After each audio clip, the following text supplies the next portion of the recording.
లక్ష్మీదేవతని మన గృహంలోకి ఆహ్వానించాలంటే ఎప్పుడైనా ఒకసారి వీలైనప్పుడు ప్రత్యేకంగా శుక్రవారం అర్ధరాత్రి 12 గంటలకు లేదా గురువారం అర్ధరాత్రి 12 గంటలకి మన ఇంటి మధ్య భాగంలో ఒక పీటను పెట్టండి. ఆ పీట మీద బియ్యం పిండితో గుండ్రంగా ఒక ముగ్గు వేసేయండి.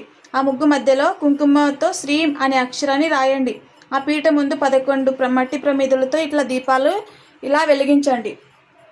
ఇలా దీపాలు వెలిగించినాక ఆవు నెయ్యితో దీపాలు వెలిగించుకోవాలండి. దీపాలు వెలిగించినాక ఆ దీపాల ముందు కూర్చొని శ్రీం అని మనం ఇక్కడ రాసాం కదండి అక్షరాన్ని, శ్రీం అనే అక్షరాన్ని 108 సార్లు అయినా పర్వాలేదు, 54 సార్లు అయినా పర్వాలేదు, 21 సార్లు అయినా పర్వాలేదు చదువుకోండి. ఆ ఇంట్లో లక్ష్మీదేవి గల్లు గల్లు మంటూ గంతులు వేసుకుంటూ సంతోషంగా మన ఇంట్లోకి ఆహ్వానిస్తుందండి మన లక్ష్మీదేవత.